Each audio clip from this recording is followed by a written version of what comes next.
A coin laundry machine is winding up a cycle right now. No one is by his side, no follow-up, no negotiations, and no convincing the customer to use it. The quarters went in, the machine did its job, and the owner's balance increased by a couple of dollars, and they didn't say anything. It's not an extra job.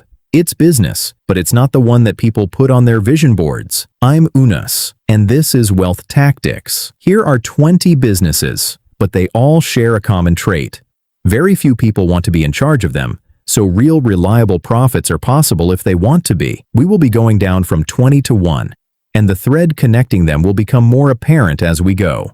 No prescription involved. It's discomfort. Nearly every business on this list had to have somebody ask them if they were legitimate before they made anyone any money. 20. Unattended coin-operated car washes. No staff around to walk, no scheduling problems, no payroll.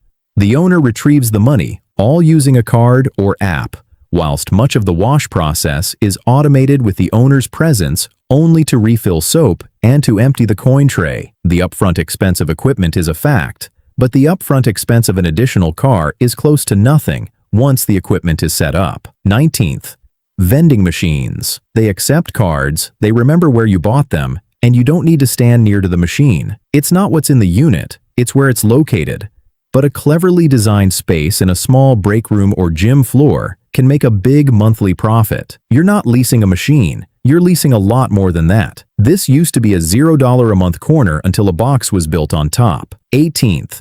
ATM placement. This is a direct match with vending, and the same problem was from the other end. Cash rather than snacks. The machine is located inside a bar, laundromat, or small market, and charges a fee for each withdrawal. Existing operators who have had a successful partnership with a machine location generally discover it is much easier to introduce the second cash flow in the same machine location. 7th. The designation of a surface to be used for outdoor advertising.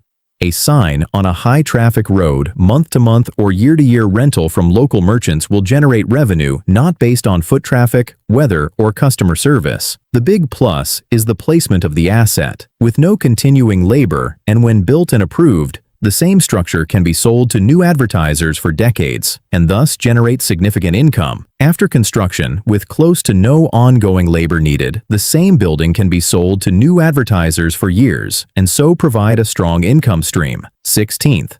Seasonal cleanup of gutters. It must be performed at least twice a year by each homeowner. Otherwise, few people would want to do this job alone, and the job takes an afternoon per homeowner. When customers switch over to a service contract that runs twice a year, the operators can turn it into a service contract that runs twice a year without having to market it. 15th. Mobile shredding of documents. But most offices create lots of files that needs to be shredded in a legally secure manner, and very few offices desire to have a shredder that can do it. The shredder truck that's regularly making the rounds of law offices, medical practices, and accountants solves compliance hassles and turns them into regular contract-based income. Cost expensive to own once, but rented dozens of times per year from a person who had bought the equipment, staging, chairs, tables, and tents. A folding chair makes money at 3 events throughout the weekend and is sitting idle in a warehouse on Tuesday. One folding chair sells on 3 occasions in one weekend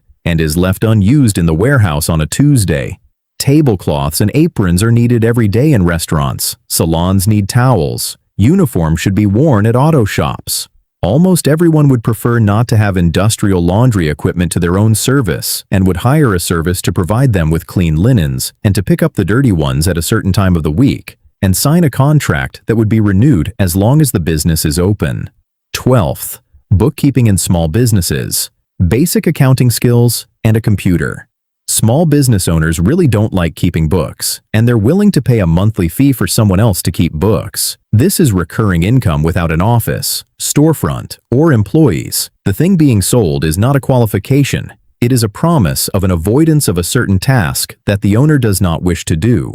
11th. Regular cleaning of the house/office. Often rejected because it appears to be too simple to make money. Recurrence. If you get one client paying weekly for a year, it's worth so much more than 10 clients paying you once. Those operators who are eventually able to develop a small family generally realize profit margins of 30 to 50% since their service has not changed, but only the number of repeat customers. 10th, pest control. It's because of the demand that the U.S. pest control industry is approximately $29 to $30 billion in 2026 and has been steadily gaining ground in the last few years and decades. It's not necessarily the size of the market that makes this particular business desirable. It's just that industry survey data indicates that the overwhelming majority of residential pest control revenue comes from monthly or quarterly reoccurring contracts. More than 80%. Nobody wants to risk a health inspection when it comes time to deal with one of these cockroaches, and that can provide the provider with a bit of leverage in negotiations. 9th, coin laundromats. One of the most examined boring business in the country, and the current data will explain why. The U.S. laundromat industry consists of approximately $6 to $7 billion, with individual stores generating as much as $300,000 per year at the high end, and as little as $30,000 per year at the low end. At highly trafficked urban laundromats and net margins of 20 to 35% of sales in a well-run store. So while the clothes may be washed, no matter what the economy is, the environment around the machines, the card-based payment system, the vending machines, and sometimes an attached ATM is what's changed, transforming one location into multiple micro-businesses in one building. About 13% of all American households are renting units of self-storage, and just a few years ago, the market was about 11%. The current market value is more than $45 billion. The size of the house has changed to smaller houses. The quantity of belongings individuals have is not. An interesting tidbit. The surprising thing is the large number of storage units that aren't used by families between homes, but rather are used as an off-site warehouse for a small e-commerce business owner because it's cheaper than a commercial lease. 7th, turn and clean short-term rentals. While guests are away, on a hard and fast time frame, every Airbnb and vacation rental needs some things. It needs to be cleaned, stocked, and reset in a couple of hours. This is a job that you outsource, one that you don't do yourself, and a service that builds a stable path through a group of properties that are close together, transforms an ad hoc, random chore into a weekly schedule. 6th, a man in an office standing on a harness and cleaning the window before the sun rises appears to point to a certain spot. In fact, it's a contract job with hospital, office parks, and property managers signing a yearly cleaning agreement with it. And the person running 2 or 3 crews doesn't frequently climb. It is not money that is a barrier. What most people think of is being on the harness. And the actual work is focused on getting people to be on the harness and keeping them further apart than what the client is willing to pay and what the crew is getting. 5th, pressure washing. A list of dirty sidewalks and building facades, a machine, and a truck. The distinction between hobby and operator is made according to the contract. With one-off jobs, a search for a new customer is necessary every week. Even if there's no marketing effort during one of the weeks, the income will be recorded if the store signs an annual contract with a shopping plaza or a homeowners association. 4th, pet waste removal routes. The not-so-scenic, the in-demand variety. Dog owners will gladly pay a weekly fee for someone to clean up their yard. And an operator who has a weekly route in one neighborhood can find enough weekly stops in one afternoon to make money without ever having to get a storefront, website, outside a book a page, or anything else except a truck and some gloves. Thirdly, parking lots in demand areas. Everyone claims it's one of the least glamorous businesses that exists.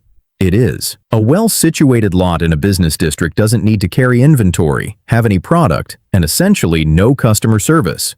Just an area people will pay to park for a few hours. It has only one thing to compete on: its position. The good location can't be recreated by opening down the street a month later, unlike the clever idea. Number 2.